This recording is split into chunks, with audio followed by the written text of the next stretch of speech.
qui est notre hôte ce soir, qui est votre hôte ce soir. Juste pour vous mettre un petit peu en contexte, on a eu quelques questions. C'est des bureaux de Culture Cible. Depuis quelques semaines, on a aménagé au-dessus de la salle de spectacle ministère. Si vous ne la connaissez pas, c'est juste en dessous. On n'a pas de gros concert ce soir, donc ça ne devrait pas vibrer. On est tranquille. C'est l'enregistrement du gala de la... Je pense que c'est l'autre gala de la disque qui est enregistré en bas ce soir. L'enregistrement finit à 18h, donc on pourra taper les pieds dans 10 minutes. Voilà, ça c'était les petites mises en contexte. L'objectif de la réunion de ce soir, c'était, en fait il est multiple. Un des premiers objectifs, c'était de réunir des partenaires à qui on parle du projet, et puis que j'ai essayé de séduire et de venir nous accompagner là, dans la construction d'Amity. Donc, l'idée, c'était aussi que vous rencontriez. Je pense que la première étape est passée et puis qu'elle est bien réussie. Il reste du vin, il reste du fromage. Après la présentation, qu'on va essayer de ne pas faire trop longue, il pourrait y avoir d'autres réseautages encore. Maintenant, entrons dans le vif du sujet. Je ne suis pas très à l'aise. Ça fait 1 an et demi bientôt qu'on est tout seul devant son écran, son bureau. En plus, depuis ce temps-là, j'ai pris quelques années, enfin quelques mois, et je suis obligé de mettre des lunettes. J'ai un petit support. Je voulais déjà remercier les participants, tous ceux qui sont là. Vous remercier. Puis, je ne sais pas si vous avez eu le temps, tous, chacun, de parler les uns avec les autres. Comme on n'a pas prévu des tag names, je voulais vous dire que, en fait, on a l'ATOU qui va être là. Je vais commencer par eux. Ils sont normalement, je ne sais pas s'ils nous entendent, mais ils seront sur Zoom.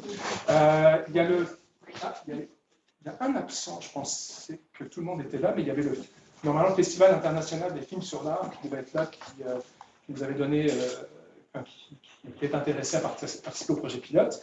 Il y a la gang de collaboration spéciale, qui est, je vous laisse vous présenter, mais qui est une boîte là, qui fait pas mal de promos numériques pour le milieu culturel et des labels, des artistes indépendants, en tout cas. Merci d'être là, collaboration spéciale. Il y a la salle Pauline Julien, qui est représentée par Karine ici, qui les accompagne dans leur plan marketing et l'utilisation de la donnée. En tout cas, c'était un bon timing, la rencontre qu'on a eue avec Karine. Parmi nous aussi, Evenco, Cynthia et Josiane qui sont là. L'ATOU, donc je vous en ai dit, il y a Nicolas qui, malgré de l'Agora de la danse aussi, qui est parmi nous, qui est super occupé, que j'ai harcelé, je sais. J'ai cru comprendre aussi. Oui, ça a marché. J'ai cru comprendre aussi qu'il y avait Marie-Josée qui collabore avec toi, qui est une férue de la donnée et du marketing. Et moi, je suis très heureux que vous soyez là. Comment il y a aussi Audrey de LAB qui est là. Donc LAB qui est la maison sœur du ministère. Je ne sais pas quels sont les liens, mais LAB c'est un label. Puis c'est Louis-Armand Bombardier qui est à la tête de ce label et qui est également propriétaire du ministère, qui est la salle ici. Donc, bienvenue Audrey. Il y a Culture Laval. Audrey est pour Signer Laval. Signer Laval, c'est Culture Laval, vous connaissez Culture Laval, certainement un conseil régional de la culture, mais ce qui nous intéressait, c'était la portion B2C avec Signer Laval, qui est une nouvelle plateforme. Donc, voilà, Commotion aussi, avec sa nouvelle... on a squeezé, que Julie vient d'entrer en fonction aux ventes et au marketing chez Commotion. Donc, voilà, puis je pense qu'au niveau des partenaires éventuels au projet pilote, ça fait tout. Puis il y a d'autres partenaires, des gens avec qui on parle régulièrement, Synapsé qui est là, levez la main, Synapsé, qui sont dans la donnée culturelle. Il y a Samuel de la Vitrine aussi qui est là parce qu'on a des projets qui touchent le numérique, le marketing et la culture, donc on se parle régulièrement. Et Christian de Culture pour tous, Christian qui a eu l'excellente initiative de créer de lancer une communauté de pratique pour toutes les organisations un peu comme nous qui sont dans des projets à saveur numérique, culture, données, mutualisation. Il y a tout un tas de projets en ville. Et enfin, je ne sais pas si c'est toi, mais si c'est toi, regarde, on va t'en gratifier si c'est toi qui est à l'origine de cette idée là, de communauté de pratique, faire en sorte que tous ces joueurs-là, qui sont nombreux, puissent avoir une rencontre régulière pour créer des synergies, pas faire les choses en double, savoir où en sont les projets, éventuellement collaborer. Donc voilà la mise en contexte. Donc je voulais vous remercier d'être là. Et j'oublie, mais je n'oublie pas. Je garde aussi un invité spécial pour la fin. Mais avant ça, je voulais remercier, ils ne sont pas là, mais la ville de Montréal, hein, qui, dans le cadre du programme Agir pour la mutualisation des ressources, secteur culturel et créatif, c'est le nom du programme. Il y a eu un appel de projet et c'est dans le cadre de cet appel de projet de la ville de Montréal qu'on a eu un financement généreux de 100 000 $ pour lancer le projet pilote Data Coop Culture. Donc si tout ça est possible, c'est grâce à beaucoup de travail qu'on a fait en amont, avec Anna, Guillaume et la gang de Ziol et de Geeks, et moi-même et de Culture Cible. Mais c'est aussi grâce au support de la ville de Montréal. Donc merci la ville de Montréal. Et il va y avoir plusieurs phases à ce projet, et un des rouages clés de la prochaine phase de financement du projet, parce que là c'est la première phase qu'on va entamer, le projet pilote. Je voulais remercier Jason Prince d'être là, de PME Montréal. PME Montréal qui soutient Culture Cible depuis le tout début. La fondation de la coop en 2013. Ils nous ont aidés à toutes les étapes du développement de la coopérative de médias culturels qu'est Culture Cible, que ce soit à la création, quand on a dû passer à une autre étape pour engager des ressources, pour engager quelqu'un en développement des affaires, PME Montréal a été là. Et là, ils sont là aussi pour nous soutenir dans ce projet Data Coop Culture, par un support financier qui était essentiel pour nous pour obtenir une prochaine subvention dont on attend les réponses dans les jours ou les semaines qui viennent, de Patrimoine Canada, pour mener la phase 2 du projet qui nous amènera en 2023 pour avoir une technologie extraordinaire dont tout le milieu québécois, on espère, va pouvoir profiter, pas juste vous, mais vous, si vous êtes là, c'est qu'on vous a identifié quand même comme étant des partenaires qui pouvaient nous aider à construire la première étape. Donc, voilà la petite mise en contexte. Je remercie toute ma gang de Culture Cible de m'avoir fait confiance pour piloter ce projet-là pour la coop. Les derniers remerciements, c'est à nos partenaires technologiques, Osium Technologies, représenté ici par... Levez la main, Osium. On a trois représentants, Manu, Anna et Guillaume. Osium Technologies, on a été colloque dans d'autres bureaux, on a fait des projets pilotes, pas des projets pilotes, on a fait des projets de recherche et développement en technoculturel ensemble qui n'ont pas forcément abouti, mais en tout cas, on se connaît bien, on sympathise, et là, on est vraiment heureux de pouvoir concrétiser vraiment un super beau projet. Et grâce avec notre invité d'honneur aussi qui est là, qui est Abdoulaye Sandé, sans qui tout ça ne serait pas possible, parce que la technologie sur laquelle nous voulons faire reposer ce projet est la technologie de Gigs, qui est parce que c'est une start-up, vous avez passé le stade de la start-up, vous êtes encore une start-up française qui a développé vraiment une technologie extraordinaire qui est déjà utilisée en France par des festivals, par des labels, c'est quelque chose qui roule. Nous, ce qu'on veut, l'idée, c'est de partir de cette base qui est extraordinaire pour faire quelque chose de mutualisant, de coopératif, et d'amener les capacités de la plateforme à encore un autre niveau dans un contexte québécois. Alors voilà, Abdoulaye, merci à toi.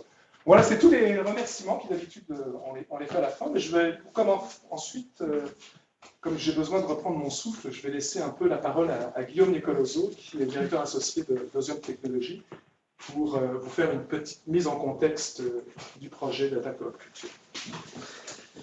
Merci Arnaud.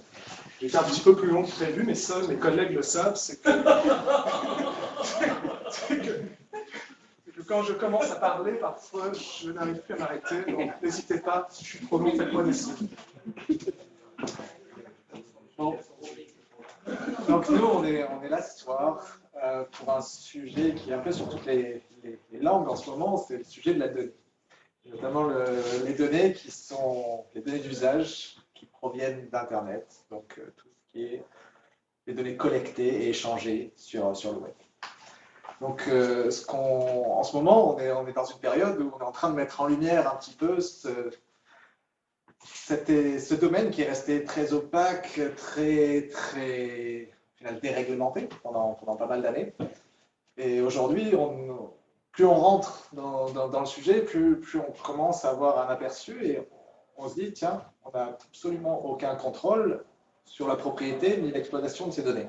En gros, on a les géants du numérique qui nous permettent d'accéder, de collecter nos données, mais on n'en a pas la propriété. Ces données, on est obligé d'y accéder via un fournisseur externe.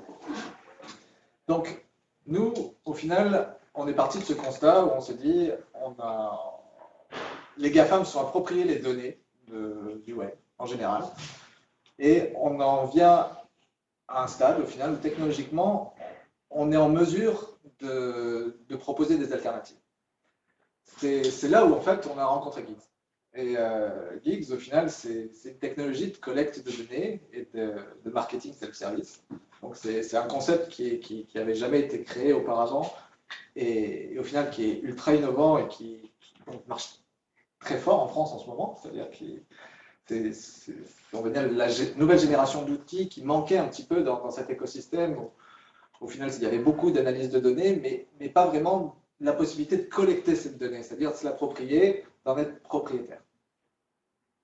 Donc au final, de cette rencontre est née une vision, initiée avec CultureSide, de se dire, nous, au final, en créant une coopérative de données, on va pouvoir fournir au secteur culturel la possibilité de s'approprier ces données, de pouvoir, au final, en reprendre le contrôle au niveau local. Et c'est vraiment le cœur, au final, de l'initiative de ce qu'on fait aujourd'hui, c'est vraiment récupérer cette propriété-là qu'on n'était pas en mesure de faire jusqu'à présent. Je te repasse la parole. Merci. Peut-être juste avant d'entrer un petit peu plus dans la présentation du projet, pour nous, en tant que futur cible aussi, la rencontre qu'on a eue avec Osium, c'est que, comme vous le savez, on est une coopérative de médias culturels. On n'a pas le choix, nous, pour survivre et continuer à couvrir la scène culturelle, rémunérer les gens qui sont derrière nos médias, de trouver des alternatives publicitaires, et nos concurrents sont les GAFAM. 80% des budgets numériques maintenant en publicité, si ce n'est plus, c'est pas 90%, sont dépensés chez ces géants du numérique. Et donc, quand vous dépensez $100 chez Google ou chez Facebook, c'est $100 que vous auriez pu dépenser chez nous, mais qui ne sont plus dépensés. Enfin, quand je dis vous, c'est pas juste le milieu culturel, c'est tout le monde. Et on le comprend parce qu'il y a des choses qui sont séduisantes, cette notion, cette capacité de pouvoir cibler des audiences, de targeter, de maximiser un budget plutôt que de garrocher, d'investir des centaines, des milliers de dollars sur une audience qui n'est pas du tout ciblée. Il y a une raison pour laquelle ça marche, c'est que c'est efficace. Donc, donc, nous, ce qu'on a trouvé très intéressant, c'est de dire, on peut peut-être offrir une alternative non seulement équivalente, puis peut-être même plus efficace aux GAFAM, en ce qui a trait au ciblage. Le timing est aussi bon, c'est qu'avec tous les scandales qu'il y a eu d'hyper-ciblage, je ne sais pas si vous avez suivi Cambridge Analytica et Tutti Quanti, en fait, les plateformes, les GAFAM, là, Facebook, des Facebook et Google, enfin surtout Facebook, mais je pense que Google, moi je mets moins les mains dans Google, mais c'est aussi la même chose, c'est que le ciblage hyper précis devient de plus en plus impossible en fait. C'est-à-dire que ce que Google et Facebook vous disent, c'est donnez-nous notre argent, faites-nous confiance, on va trouver votre audience. Nous, on connaît pour vous et on va cibler l'audience qui vous convient le mieux. on peut leur faire confiance, puis certainement que c'est encore efficace puisqu'il y a beaucoup de budgets qui sont là. Donc, ce que je voulais dire, c'est que nous, on est très heureux en fait dans cette collaboration Osium, Geeks et Culture Cible. En tant que coopérative de médias, c'est qu'on peut espérer avoir une alternative qui tient la route et qui peut concurrencer en termes d'efficacité et peut-être même, on le souhaite, dépasser en termes de retour sur investissement les campagnes numériques qu'on va pouvoir faire via cette plateforme. Donc voilà. Donc, maintenant, concrètement, qu'est-ce que la Data Co-op Culture? Ce qu'on veut faire, en fait, avec cette plateforme-là, en fait, ce qu'on veut proposer au milieu, et puis c'est pas juste au milieu, je ne sais pas si ça a déjà été proposé, c'est faire vraiment une plateforme de ciblage, de collecte et de ciblage marketing sectoriel. Donc pour nous, là, l'idée, c'est d'aller faire une collecte de données adaptée à un milieu, à une niche, qui est la niche culturelle. Et justement, on ne va pas optimiser nos outils pour faire autre chose que de rejoindre et de faire du développement public ou de rejoindre des gens qui s'intéressent à la culture. Ensuite, la culture, on verra au fur et à mesure ce qu'on va mettre dedans. La culture, ça peut être très large, mais l'ambition, c'est de faire une plateforme sectorielle et une plateforme collaborative. Et la mutualisation, elle a commencé par la mutualisation de cerveaux, puis de rencontres, là, et puis d'opportunités. Ça a été ce que je vous ai parlé entre Geeks, Osium et Culture Cible. La prochaine mutualisation qu'on veut faire, enfin l'autre mutualisation, quand on parle de mutualisation, ici on ne parle pas juste de mutualisation de données, mais le cœur, ça va être aussi quand même une grande partie de la force de la plateforme qu'on veut proposer, ça va être de mutualiser des données. Ensuite, là, quand on dit ça, wow, c'est la loi, il y a plein de lois qui s'en viennent, il y a les données personnelles, tout ça. Donc, en fait, quand on parle de mutualisation de données dans le cadre de ce projet-là, c'est ni plus ni moins de la donnée de navigation, donc installer un pixel, on appelait le pixel culture, ça revient ni plus ni moins à faire la même chose que ce que vous faites avec Google ou Facebook, c'est d'installer un pixel, un script qui collecte de la donnée de navigation. À la différence, comme je me plais à le dire, c'est que nous, on vous dira exactement, puis on s'assera avec vous pour vous dire qu'est-ce qu'on collecte, donc sur vos pages. Puis on va voir avec vous aussi qu'est-ce qui est intéressant de collecter pour vos usages marketing. La plateforme vous permettra aussi de voir les données qui sont collectées. Facebook et Google, vous savez qu'ils collectent, mais vous ne savez pas trop. Ben, c'est pas vrai, on peut savoir, parce qu'on peut demander, il y en a, je ne sais pas si vous avez déjà fait l'exercice de demander tout ce que Google ou Facebook a sur vous. En tant qu'individu, je sais que c'est faisable. En tant qu'organisation, je ne le sais pas. Si en tant qu'une organisation, moi j'ai installé Pixel Facebook moi, sur mon site atuvu.ca, est-ce que je suis capable de savoir exactement tout ce que Facebook a collecté grâce à mon Pixel? Je ne suis pas sûr. Dans le cadre du projet, en tout cas des outils que Geeks a développés, la donnée, on voit concrètement et puis on sait exactement ce qui a été collecté. Donc la partie mutualisation concerne cette donnée de navigation qui va être anonymisée, puis l'utilisation va être agrégée. Donc quand je parlais d'élargissement du concept de mutualisation, c'est qu'il ne faut pas le voir juste comme mutualiser la donnée, mais c'est aussi, nous, ce qu'on a comme ambition, c'est de créer un outil mutualisé. Parce que, en termes marketing, là, ceux qui viennent du milieu marketing, ce qu'on veut faire, en fait, c'est une DMP. Julie, je pense que tu sais ce que c'est qu'une DMP, non? Tu viens d'une agence, c'est une grosse base de données marketing. Puis là, il y a des technologies qui existent, qui sont excessivement chères, qui ne sont pas designées pour un secteur en particulier. Donc, l'objectif, ce n'est pas juste de mutualiser de la donnée, c'est donc aussi de regrouper le milieu culturel, puis nous, de mutualiser un outil pour l'ensemble du milieu. Et puis, en plus de ça, la plateforme au sens large, ce qu'on veut, nous aussi, c'est aussi amener une expertise marketing. L'expertise marketing, il y a des best practices qui sont déjà, qui vont être intégrées dans l'outil, parce que l'outil est connecté avec des réseaux publicitaires, puis ceux qui ont géré des campagnes numériques savent que pour optimiser des campagnes sur des réseaux publicitaires, il y a tout un tas de paramètres, d'enchères, de ci, de ça, de format. Nous, ce qu'on ce qu'on veut, c'est aussi simplifier au maximum pour l'utilisateur d'intégrer une partie, en tout cas je sais qu'il y a déjà une partie de cette expertise marketing qui sera intégrée au niveau des best practices dans l'outil.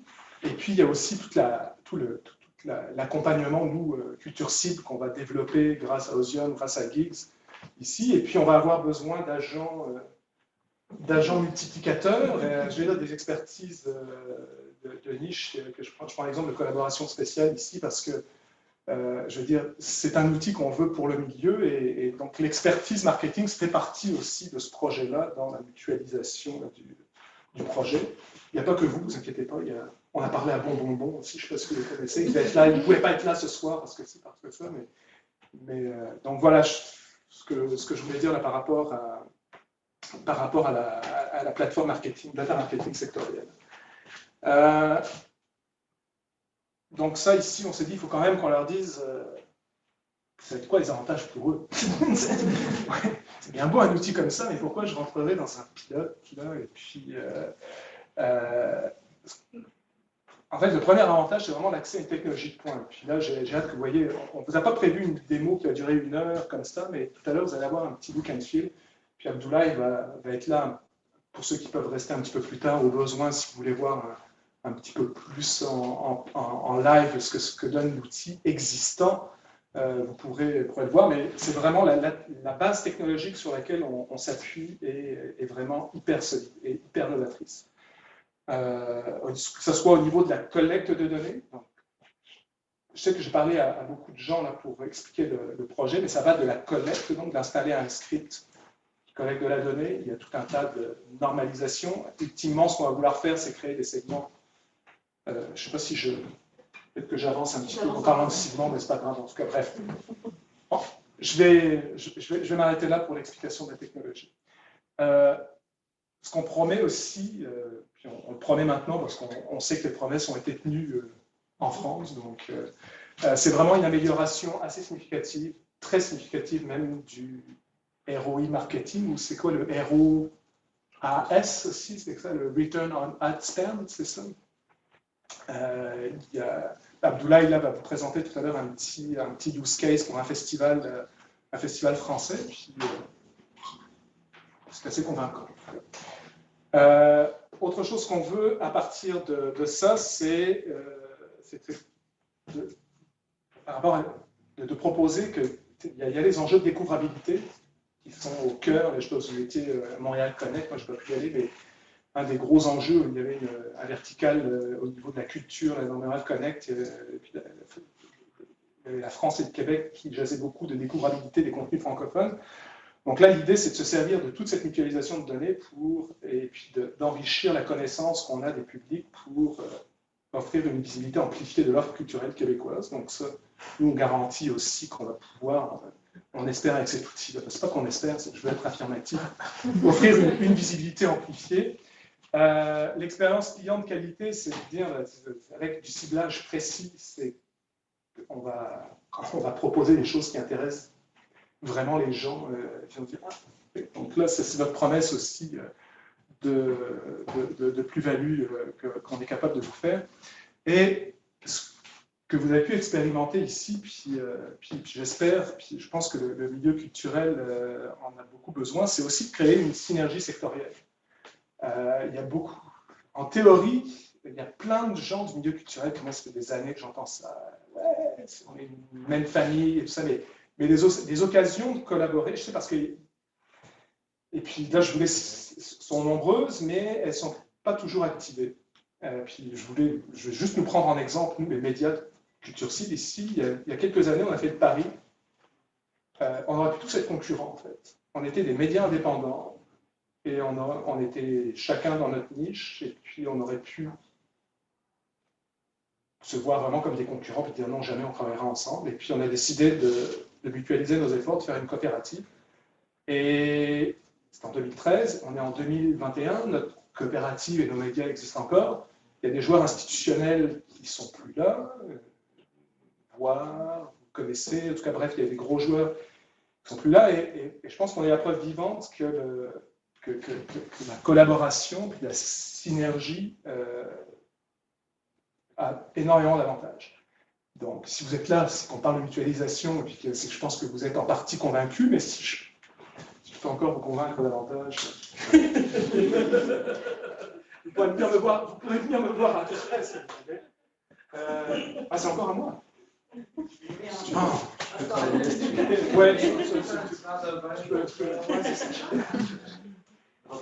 Ouais, c'est ça. Donc, en gros, ce qui était important pour nous, il y a deux enjeux. Il y a cet enjeu de la collecte de données, d'être en mesure de faire du marketing, une autre façon de faire du marketing, ou différemment. Il y a aussi la notion au final de conformité. C'est-à-dire qu'on est en ce moment dans un basculement au niveau des lois, au niveau justement de comment la donnée doit être gérée. Et c'est ça aussi qu'on apporte un petit peu, c'est une expérience de ce qui s'est passé en Europe, où ils ont eu ce basculement un petit peu en amont, et qui nous a permis d'anticiper pas mal de choses par rapport à cet enjeu de stocker de la donnée et de collecter de la donnée.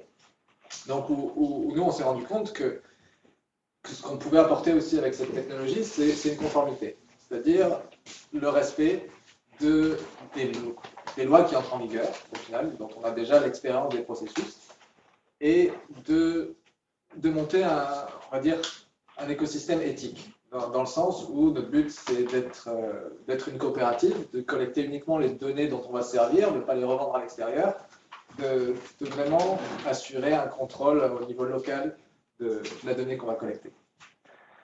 Ce qui est important, c'est aussi de garantir une intégrité des bases de données, c'est-à-dire que de garantir que même dans un cadre de mutualisation, on voit que la mutualisation, c'est quelque chose que tout le monde fait déjà un petit peu à son insu. À partir du moment où on pose un pixel Facebook, on mutualise. Mais pour quelqu'un d'autre. Sans vraiment le savoir, c'est-à-dire sans en bénéficier. On donne la propriété de ces données à quelqu'un d'autre.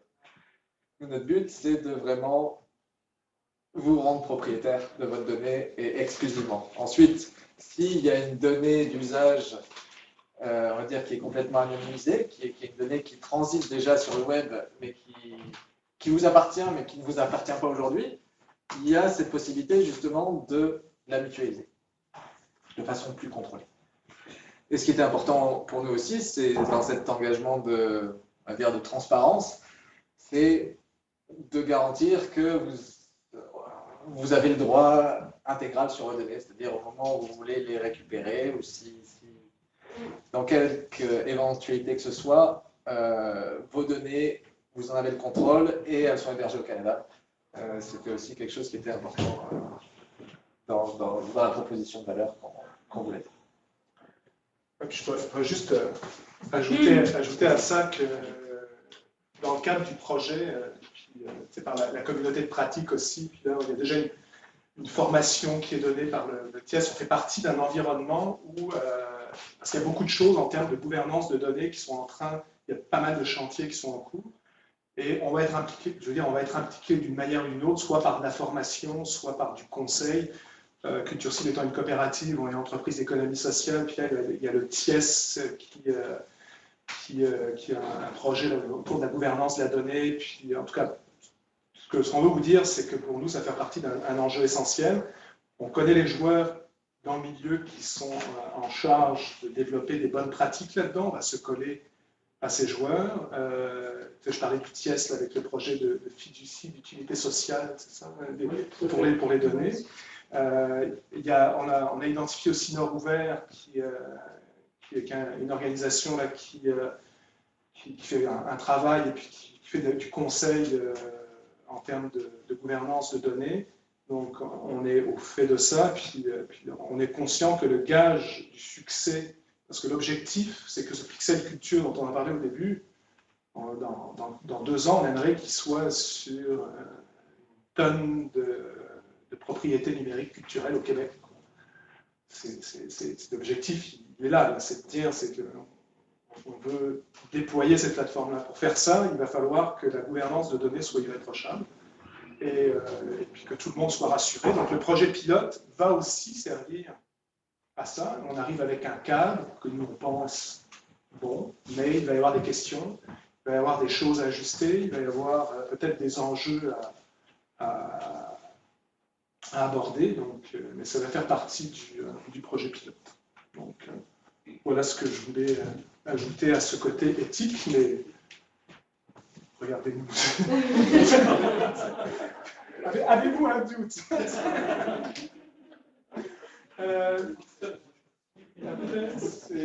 Voilà, nous sommes rendus à rentrer dans le vif du sujet, parce que j'ai déjà parlé avec à certains au téléphone du projet, d'autres qui en entendent parler dans les couloirs, vous en avez entendu parler maintenant.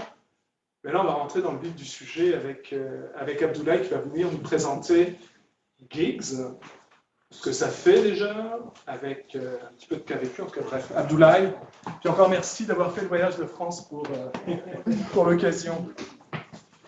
Bonsoir à tous, moi c'est Abdoulaye Samb, je suis le CEO et fondateur de Gigs. Je suis très ravi d'être parmi vous tous et de revenir 2 ans après mon passage à l'incubateur montréalaise et à la piscine. Donc où j'ai pris beaucoup de plaisir à passer plusieurs semaines ici avec des coachs à partager leur expérience et à apprendre davantage. Donc j'ai créé Gigs en 2016 avec une vision simple, c'est-à-dire un objectif clé. Comment permettre aux acteurs culturels d'optimiser leur ROI marketing. Donc, comment se fait-il qu'on n'arrive pas à mesurer 1 euro de chiffre d'affaires? Parce que c'était le cas en France. Donc, je suis parti de ce principe en me disant, je vais essayer de lancer une plateforme qui va permettre aux acteurs, d'une part, de centraliser leurs données clients, de suivre en temps réel le parcours client, de piloter leur marketing, ce sont les campagnes infolettres, les campagnes de SMS ou bien les campagnes ads, et enfin, d'assurer le suivi de la performance marketing, donc en temps réel. Donc sur ce constat-là, on a lancé des programmes de R&D pendant 2 ans et demi, et en 2019, on s'est lancé sur le marché, et depuis 2019, on a accompagné plus de 50 projets, des acteurs, que ce soit festivals, des boîtes de production. Et nous avons réussi à avoir sur ces périodes-là pas mal de success stories. Donc on a été finaliste au Medium Lab Competition à Cannes. On a été cette année finaliste au prix Lipstick et on est au lauréat du Paris Région Business Club.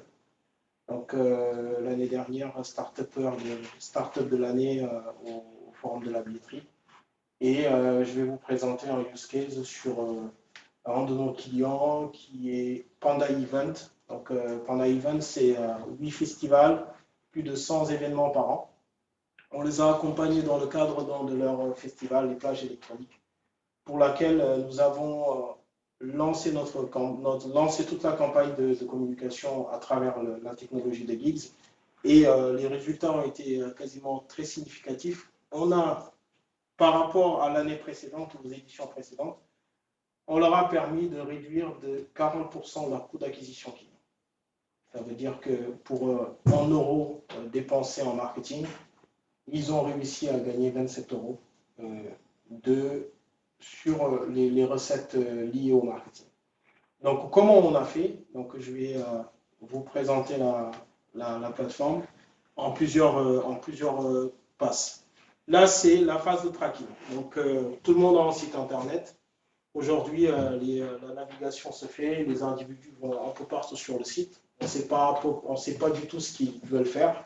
Donc, certains vont aller sur la page d'agenda, d'autres vont aller sur la page de news, d'autres vont s'intéresser à des articles, d'autres vont aller sur les pages de billetterie. Et nous, ce qu'on arrive à faire, c'est qu'on va aller suivre toutes les interactions en temps réel sur la page et aller capter les intérêts des individus sur le site.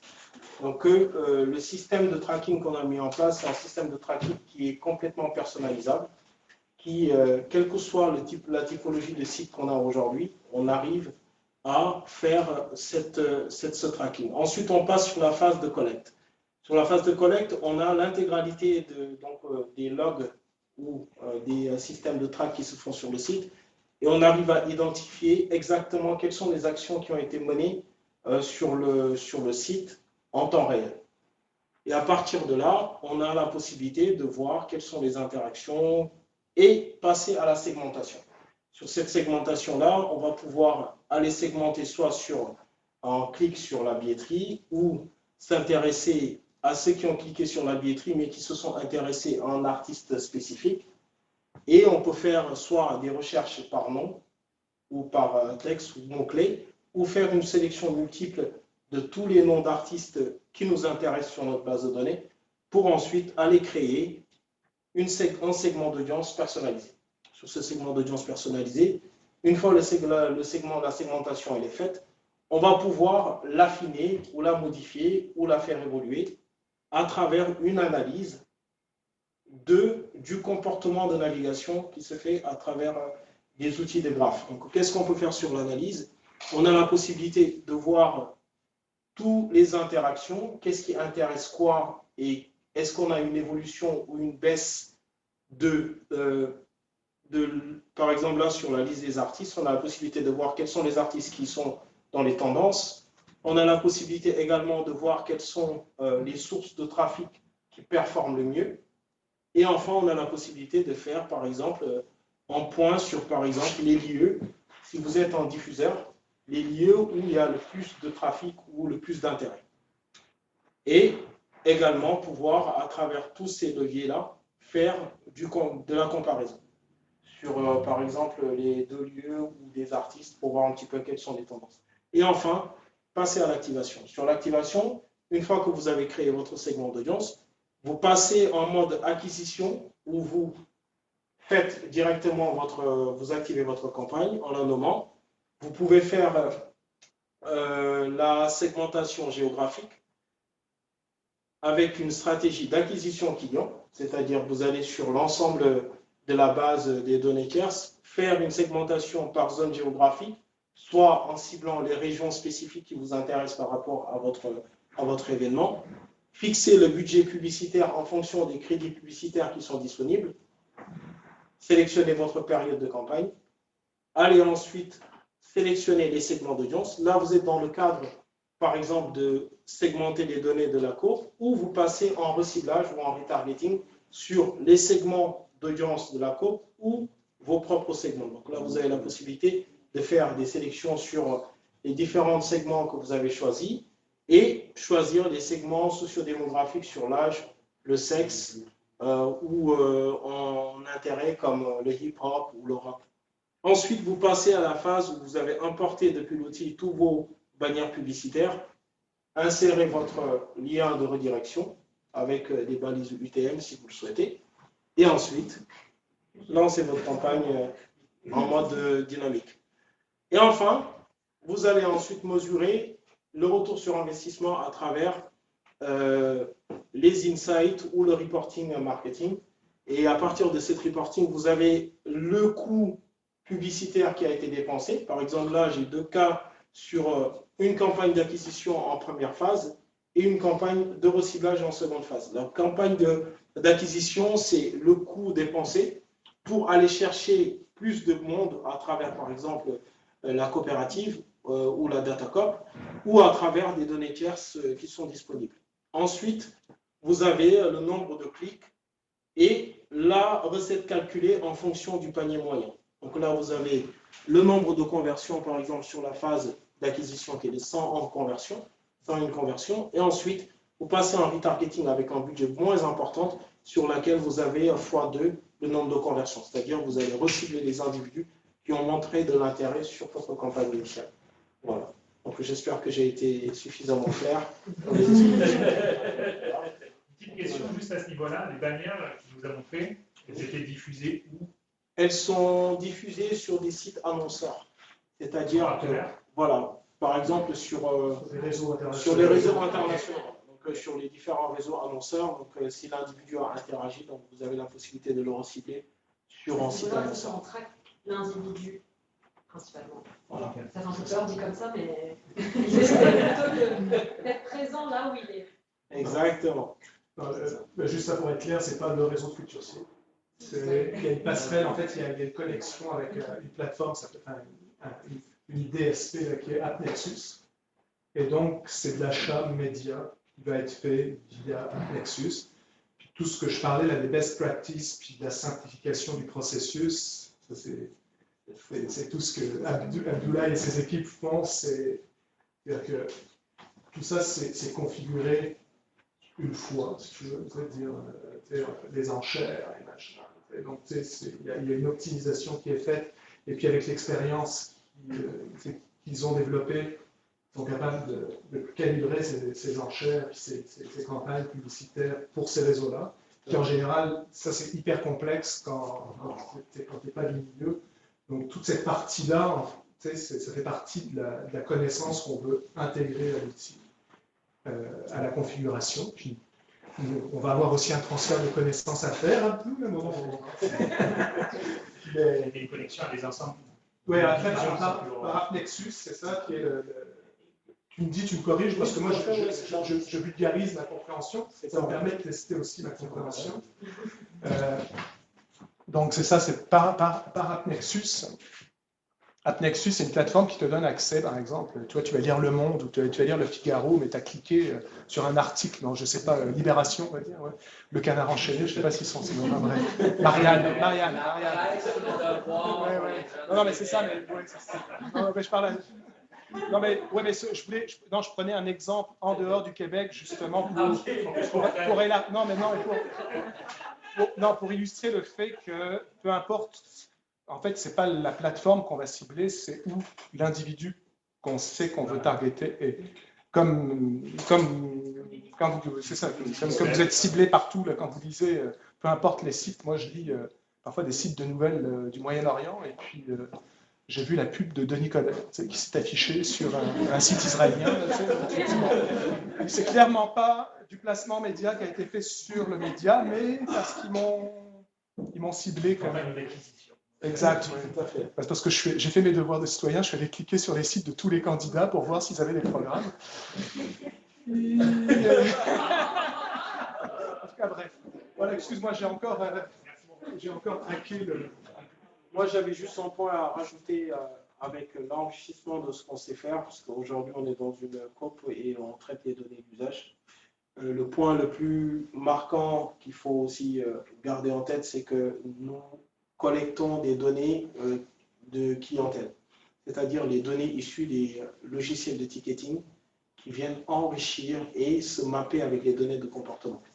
Donc, ce qui permet d'affiner à travers les infolettres la segmentation de vos audiences pour envoyer vos infolettres. Et si vous voulez envoyer aussi des SMS transactionnels, vous avez la possibilité de le faire. Mais du coup, il y aura un outil intégré d'infolettre à l'intérieur. Exactement, elle est déjà intégrée. Donc, on a présenté juste une partie pour éviter que ça soit... Mais c'est déjà intégré. Vous avez aussi la possibilité d'intégrer vos listes de contacts directement. Et ces listes de contacts viennent se nourrir aussi de la navigation qui est faite depuis le site. Voilà, donc... Juste petite précision, ça on va être clair là-dessus, c'est-à-dire que quand il y a des loads de contacts ou des loads de données transactionnelles, des loads de billetterie dans l'outil, cette portion-là n'est pas mutualisée. C'est-à-dire que, on s'entend, ça reste de la donnée propriétaire client. La seule chose qui est mutualisée, c'est la donnée de navigation qui est agrégée en fait pour enrichir les segments et la compréhension qu'on a. Voilà. Juste, c'est important là, parce que c'est la. Evenco ne va pas pouvoir cibler les clients par email, les clients de l'Agora d'Annonce. Tu ne peux pas envoyer un email. Ça sert de benchmark en quelque sorte? Ça sert de benchmark en quelque sorte? Les données. De navigation, comme sont agrégées, donc pour voir les. Mais c'est pas juste un benchmark, c'est que pour le reciblage, ça sert à affiner. Et par exemple, toi, tu es un diffuseur, tu es Evenco, tu n'as que des. Admettons, vous n'avez pas de show de théâtre, je vous devez en avoir parce que vous avez beaucoup de choses. Mais dans ta clientèle, tu as les gens qui s'intéressent au théâtre, tu ne sais pas. Donc tu dis, ouais, je ferais bien une campagne d'emailing auprès de ma base. Je voudrais cibler ceux qui s'intéressent au théâtre. Ouais, mais tu n'as jamais fait de show de théâtre, tu ne sais pas, c'est là, les segments mutualisés vont permettre de croiser en fait la base. Ultimement, ça on ne parle pas du projet pilote pour l'instant. Dans une phase ultérieure, parce que là, ça prend de l'intégration, ça prend quand même. En tout cas, je ne sais pas, peut-être qu'on va. Je ne sais pas dans quelle phase, ça, c'est la phase dans laquelle on va être capable de le faire, ça dépend d'Abdoulaye et de Guillaume, mais l'idée, c'est ça, tu comprends, c'est de dire, à partir de la donnée visualisée, je peux raffiner ma base de clients et identifier parmi ma clientèle qui s'intéresse au client. Alors, je ne le savais pas, juste basé sur les globales.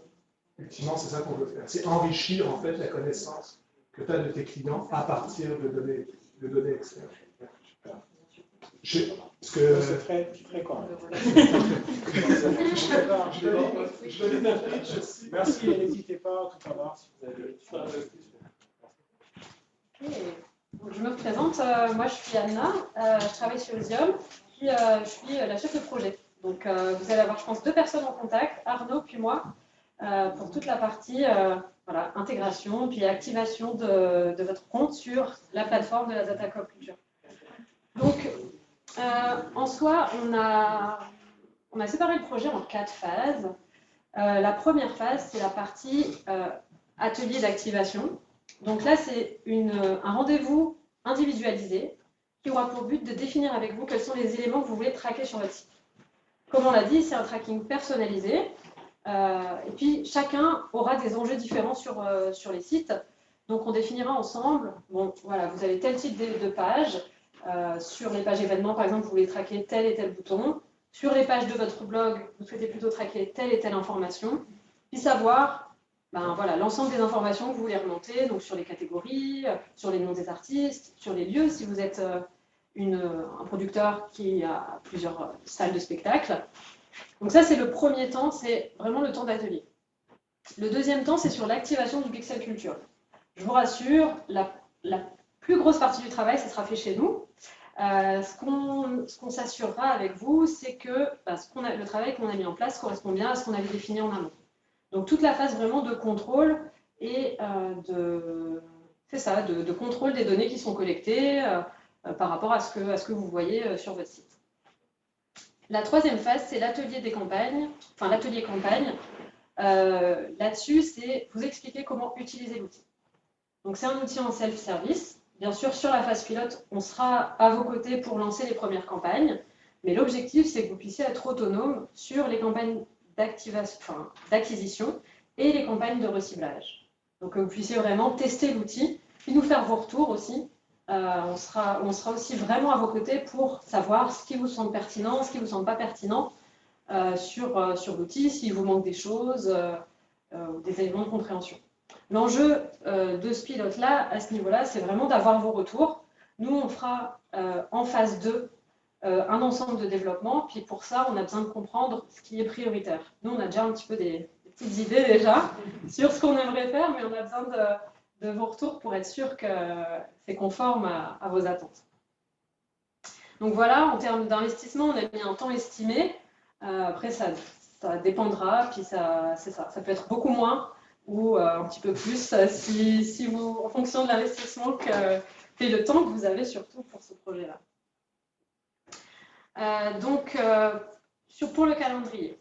Donc, on va effectuer les ateliers entre octobre et décembre. Notre enjeu, c'est qu'à partir du mois de novembre, on ait pu mettre en place les pixels. Forcément, pour pouvoir créer des campagnes, il faut de la donnée. Donc, le pixel va tourner pendant environ 1 à 2 mois pour que vous puissiez déjà avoir des bases suffisamment consistantes pour derrière lancer des campagnes. Donc, on fera à ce moment-là l'atelier de campagne que vous pourrez débuter à partir du mois de janvier jusqu'au mois de mars.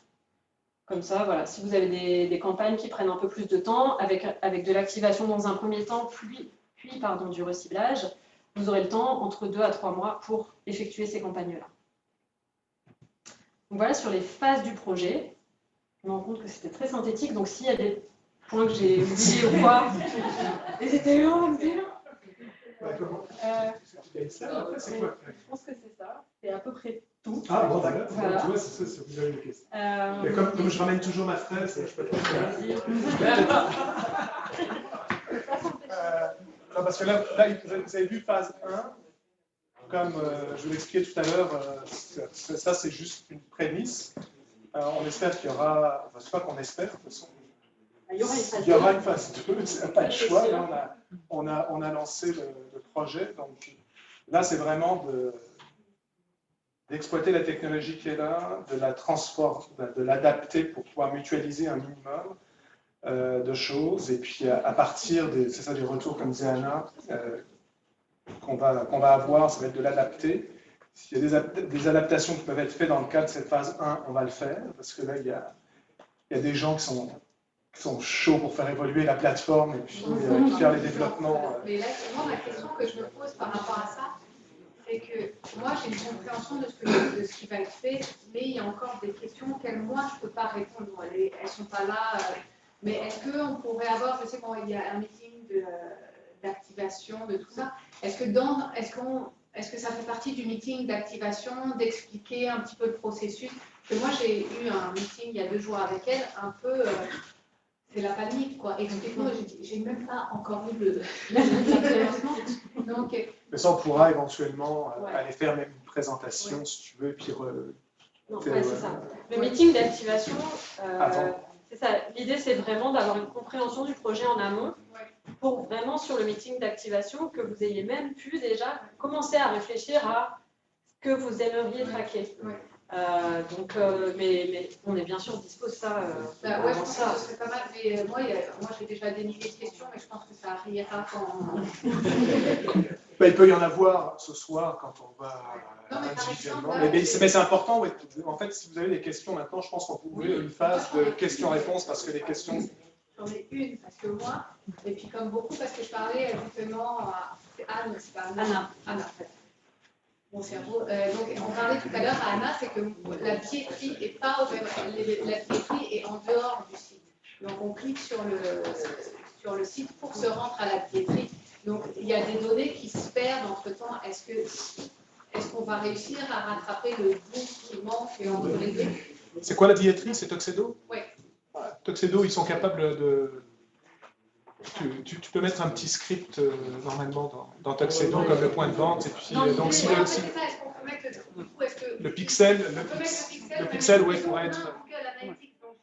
Oui, c'est ça, c'est un script. Le pixel, c'est un script. Donc, si le script identifié avec votre token, ou je ne sais pas comment ça s'appelle en jargon. C'est ça. On a déjà eu plusieurs échanges avec des billetteries, notamment Tuxedo. Et l'objectif, c'est de pouvoir installer, en fait, que chaque diffuseur puisse installer sur sa page, le pixel. Mais dans la mesure où on utilise le même outil, pour nous, il n'y a pas de difficulté à installer le pixel sur les sites de billetterie. Ok, mais en fait, c'est juste savoir si il y a cette ouverture. C'est ça.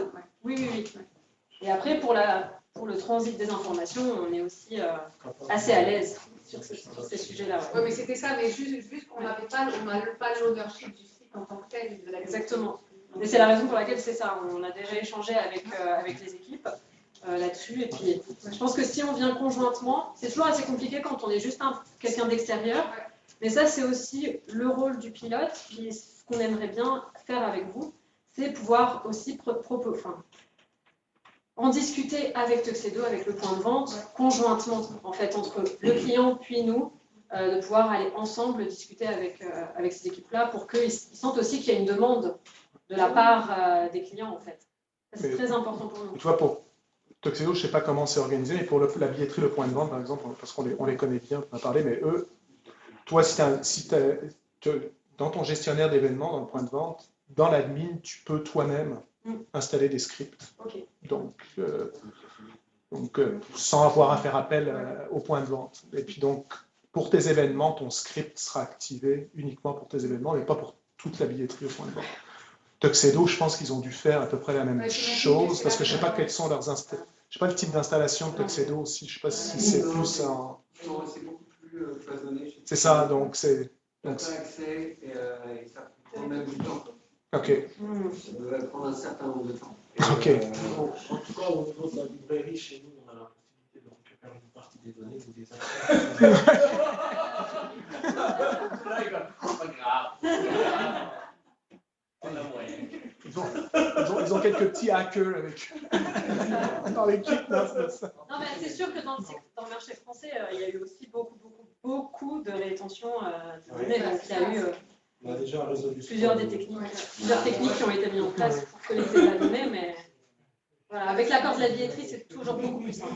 Très honnêtement. Bah, c'est sûr que c'est plus simple, mais c'est vrai que c'est pas, pour avoir discuté sur, c'est difficile parce que là, juste de faire de l'export, c'est tout manuel. Enfin, c'est, Ouais, tout à fait. il y a encore des choses à faire évoluer. Le truc, c'est qu'on travaille ensemble.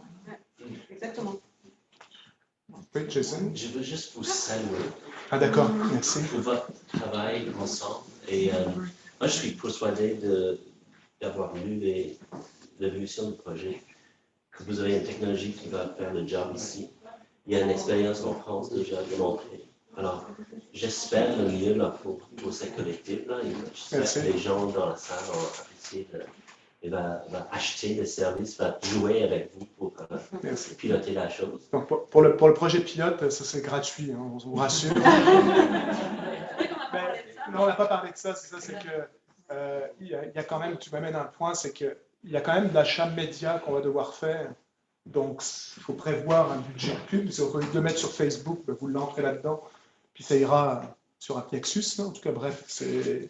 Mais donc, il va y avoir une possibilité, là, tu disais tantôt qu'on cible vraiment la personne où elle se trouve, c'est dans son contexte. Par un Nexus, oui. Ouais. Par un Mais, connecteur. donc, on va pouvoir aussi aller choisir des sites précis. Donc. Ben, ça, c'est à Boulaye, c'est dans les configs. Ça, c'est les prochaines versions. Ah, ok, C'est pas encore en automatisé. Après, c'est ça.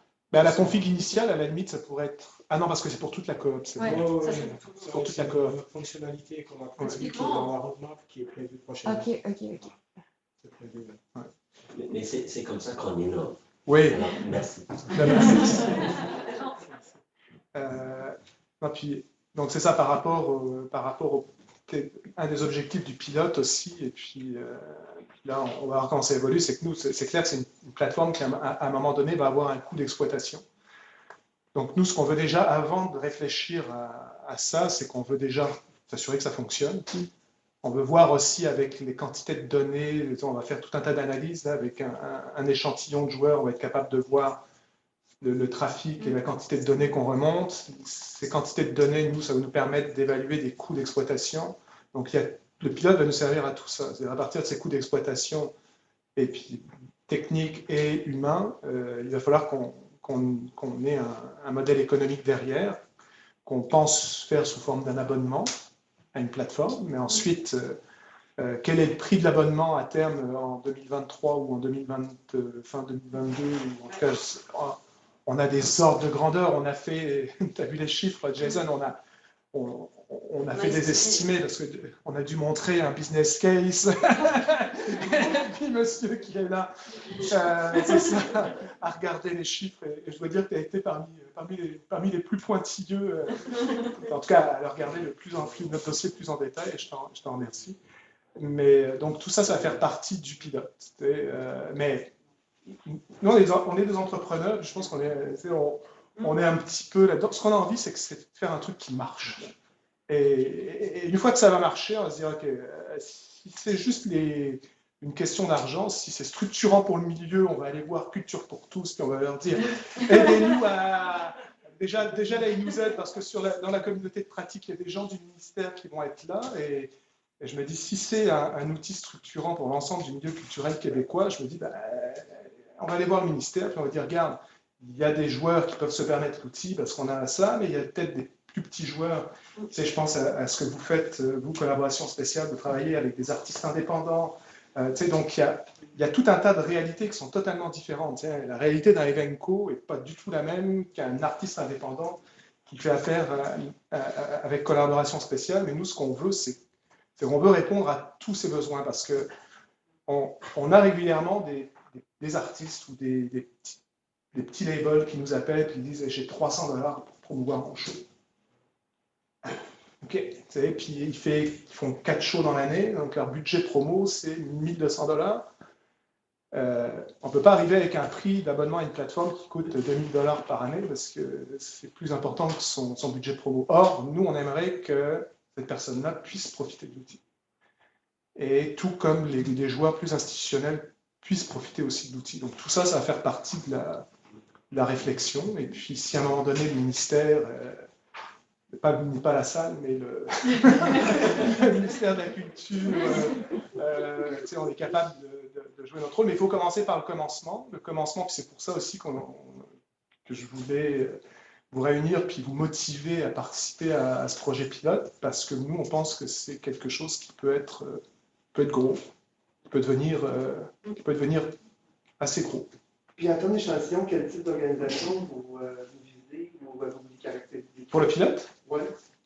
Voilà, ça va du géant, tu vois là, il y a un ensemble. Une variété d'organisations. Non, mais si, en fait, si c'est pour répondre un peu plus à ta question, c'est vrai que dans l'échantillon, comme ce qu'on voulait tester aussi, c'est que le produit en France a été quand même assez concentré sur le milieu musical et festival. Il y a une adaptation, si tu veux, il faut nous, on veut élargir le spectre. Donc, c'est pour ça que oui, je dis, c'est ça, je disais commotion, la salle Pauline Julien, donc les diffuseurs multidisciplinaires, c'est intéressant pour nous. D'avoir des joueurs plus importants aussi, c'est comme Evenco, c'est important pour nous, c'est des festivals. D'avoir des joueurs aussi, on va dire, régionaux, municipaux, mais d'avoir... on serait bien allé voir la ville de Montréal, mais c'est compliqué avec ces cultures et tout ça. Même si c'est la ville, il ne faut pas leur dire, mais on a invité, parce que la ville de Laval, avec ce que vous faites, avec signer Laval, et puis avec le projet Dialogue aussi, qui est un projet pilote pour les autres conseils régionaux de la culture, là, donc, c'est le laboratoire de Laval, on le trouvait super intéressant, si on peut au moins essayer d'avoir un rapprochement. Donc, ça, d'avoir des organismes comme l'Agora de la danse aussi, donc, qui sont, j'allais dire, très loin de la musique, non, mais c'est du multidisciplinaire, mais c'est pas du festival de musique, et puis c'est pas de... Pour le moment, niché. on est assez centré sur le spectacle vivant. Ouais. Puis l'enjeu aussi, c'est de pouvoir l'étendre au musée et à d'autres institutions culturelles qui ne géraient pas forcément du spectacle vivant. Okay. Mais voilà, en tout cas, sur les pilotes, on a principalement des acteurs du spectacle vivant. Spectacle vivant. Et juste petit aparté, Osium, technologie Osium a fait ses preuves dans le marché culturel technologique, parce que Osium a comme client le musée des Beaux-Arts, le MAC, le musée d'art contemporain, le musée de l'NBNQ, c'est ça? Le musée des Beaux-Arts de Québec. C'est ça.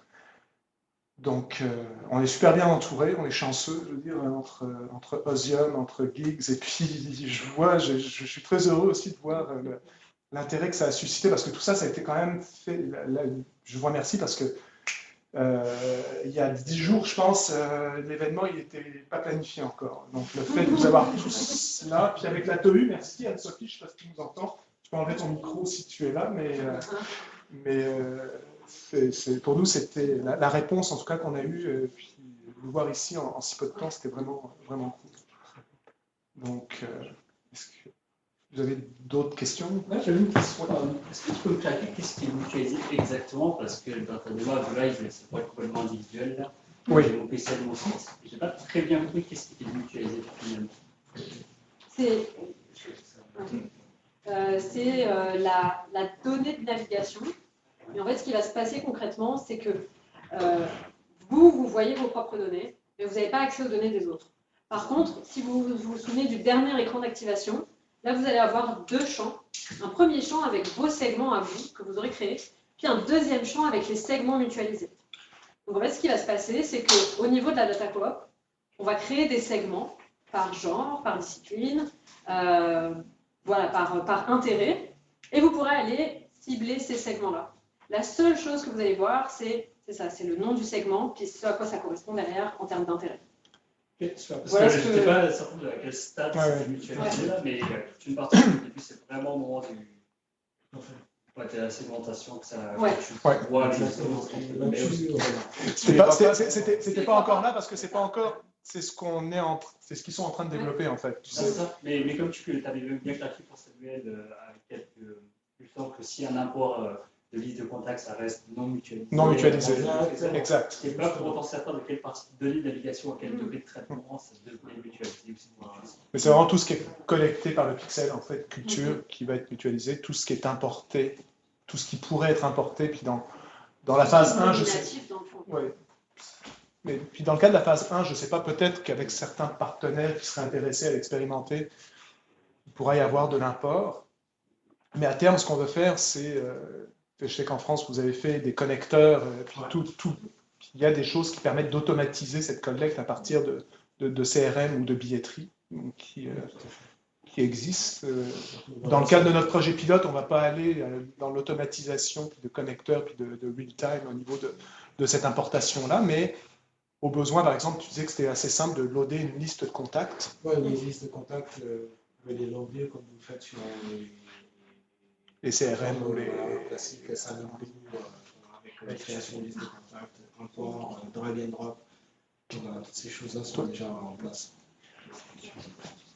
Une question de Louis-Philippe. Oui. Quand vous parlez de création de segments, ça va être possible de créer des segments avec nos propres données. Jusqu'à quel point on va être capable de créer des segments pour de la donnée qui est mutualisée? Comme, mettons, je vais prendre un exemple niaiseux.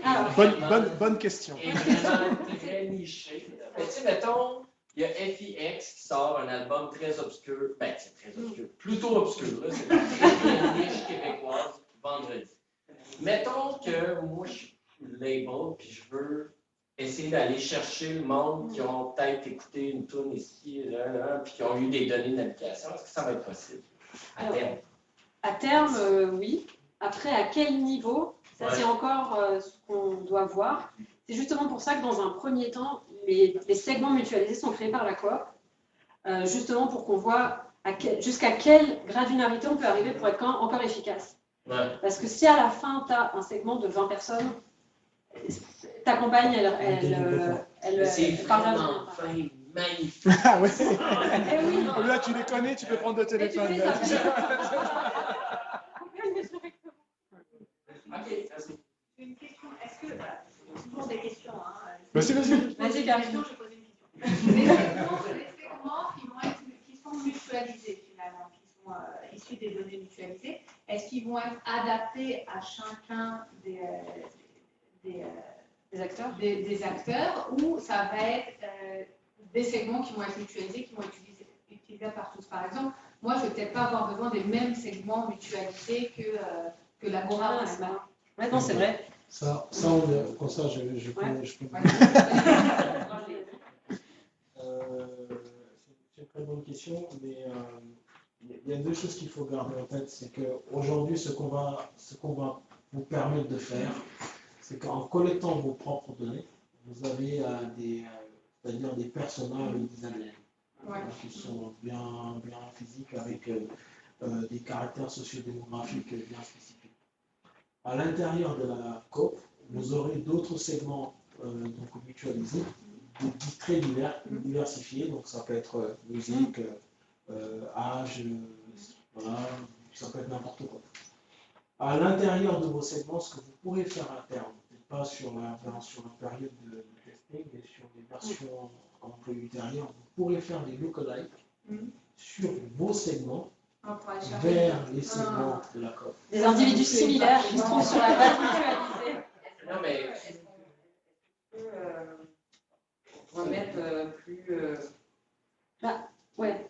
Je pense que ce que tu viens d'expliquer en fait, la dernière partie, en fait vulgariser. En lookalike, oui. Ouais, en fait, c'est ça. On va dire, voilà, on a des segments qui fonctionnent super bien. Est-ce qu'il y a des segments à l'extérieur qui sont déjà mutualisés, qui ressemblent à leurs segments? Exactement. C'est même plus précis que ça. C'est-à-dire qu'à ce niveau-là, ça va créer un nouveau segment mutualisé dédié à ta première requête. C'est-à-dire que toi, tu vas créer ton segment, puis tu vas lui dire, voilà tous les gens que j'ai dans mon segment. Est-ce que tu connais d'autres personnes dans la base mutualisée qui leur ressemblent? Puis là, et là c'est vachement ça va interroger la base, ça va te C'est ressortir un vachement segment. intéressant parce que là, c'était comme tu uploads dans Facebook et que tu demandes à partir d'un. Exactement. En fait, la question, ça va être à partir de combien de. En fait, ce qui est intéressant avec la donnée mutualisation, c'est qu'on en a beaucoup. Donc, versus de la data ou des clients qu'on rencontre dans Facebook et qu'on dit, ben voilà, on a 100 clients, on voit les autres, et puis le lookalike, il ne va pas être aussi fin. Alors que là, on a plein de données. Et ça, c'est vachement chouette. On n'a pas vu, hein Non, mais à terme, Gang, pour vrai, c'est de mettre de mutualiser nos données, de s'entraider, puis de juste, genre, tasser. Mais justement, moi, je vais surfer. Je vais surfer. Non, mais Louis-Philippe, je veux surfer, en fait, sur ce que tu dis. Non, mais je vais surfer sur ce que dit Louis-Philippe, en fait.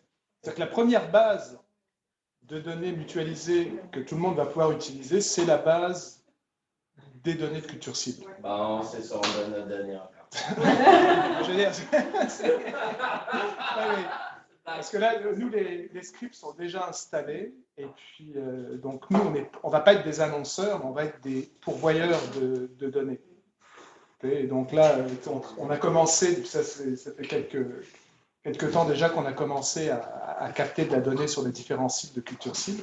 Donc ça, peu importe ce qui se passe, ça sera un socle là, qui sera disponible pour enrichir la donnée. Ensuite, on est aussi conscient des enjeux à un moment donné dans l'évolution de la plateforme, et on ne va pas en parler maintenant parce que dans le projet pilote, ce n'est pas là, mais il va y avoir des enjeux où un tel ne va pas vouloir partager ses... moi, lui, là, je ne suis pas mon copain, je veux pas qu'il utilise mes données. On est conscient de tous ces enjeux-là et ça fait partie du design de la solution en fait, de mutualisation, de dire à un moment donné, l'idée c'est quand même de partager, on s'entend, pour au moins ces données-là, puisque de toute façon tout le monde les partage, ça c'est mon leitmotiv, je n'arrête pas de le répéter, vous le partagez déjà avec plein de gens, vous ne savez pas, Google et Facebook, ils se servent allègrement dans vos données et puis ils partagent avec qui ils veulent. Donc, je veux dire, il n'y a rien de plus dangereux à installer Pixel Culture qu'installer Pixel Facebook. Et comme je me plais à dire, moi, je peux vous donner mon adresse. Vous savez où j'habite. Google. C'est quoi la durée de vie de la donnée? Est-ce que ça va ressembler aux plateformes comme Google et Facebook? Oui, l'objectif sur la partie segmentation, en effet, on va essayer d'aller vers une façon de faire qui ressemble aux usages habituels, comme Facebook, avec la notion de segmentation, de segments sauvegardés, personnalisés, segments similaires. Voilà, donc on va essayer de rester dans cette... Mais tu parles au niveau de la durée de vie du log, tu sais, est-ce que c'est ça les logs qu'on les garde, c'est ça, tu sais. 6 mois, donc 180 jours, c'est la durée. Et puis légalement, là, avec la loi 64 maintenant là, qui a été promulguée, il y a des règles, de toute façon ça va être cadré légalement. Donc on ne pourra pas... Donc il y aura une utilisation sur les données sur 6 mois, après elles vont servir juste de manière analytique. Tu peux regarder la loi 64 en détail, mais il me semblait que c'est plus aux alentours d'un an. Oui, la loi 64. RGPD c'est 13 mois. Ok. Puis c'est ça, il faudra quand même qu'à un moment donné, c'est ça. Dans tous les cas, ça sera conforme à la loi, et puis après on verra aussi dans les usages ce qui est pertinent pour vous, parce qu'en termes de stockage de données, forcément ça a un coût. Puis l'idée c'est qu'on ne stocke que la donnée qui est nécessaire. Donc, puis en termes de pertinence marketing aussi, est-ce qu'une donnée qui a un an est encore pertinente, c'est ça, c'est exactement.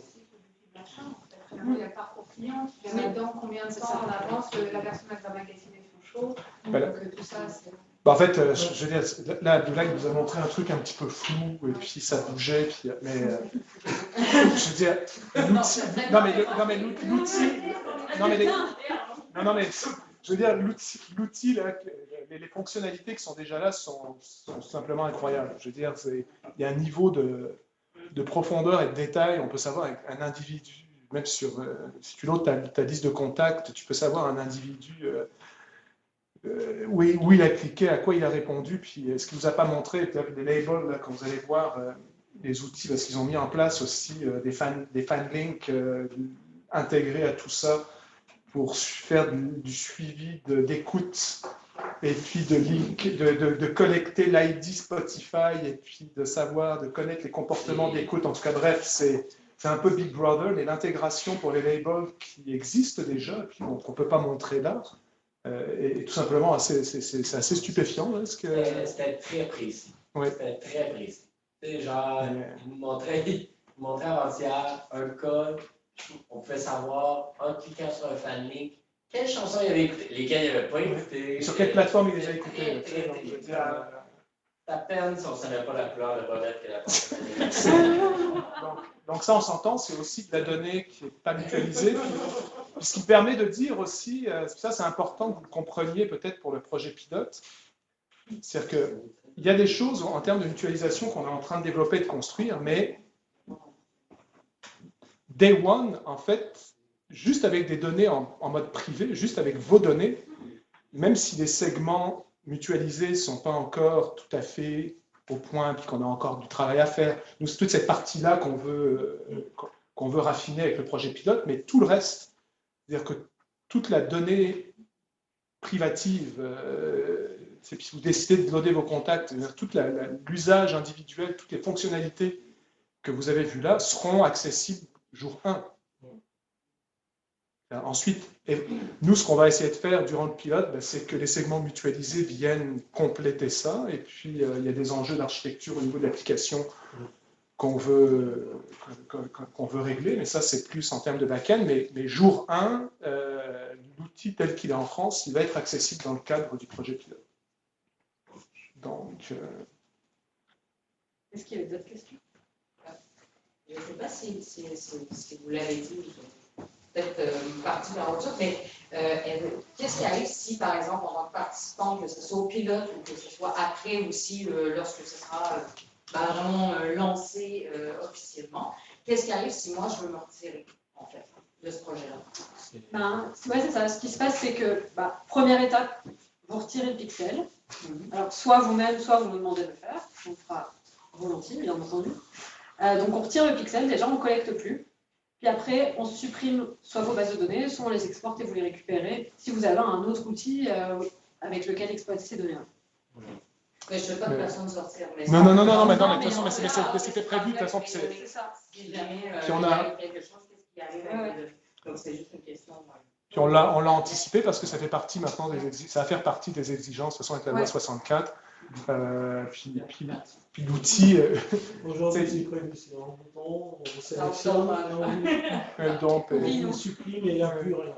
Parce que toutes les données sont rattachées à des bases de données qui sont rattachées à votre entité. Exactement. Donc, est-ce que ça va marcher, vous pensez?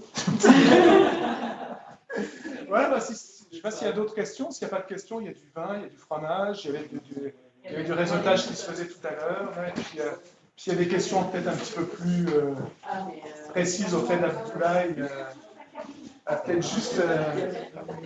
Non, mais il y a des choses, moi, tu sais, par rapport à... Je ne sais pas si c'est moi qui dois répondre à cette question.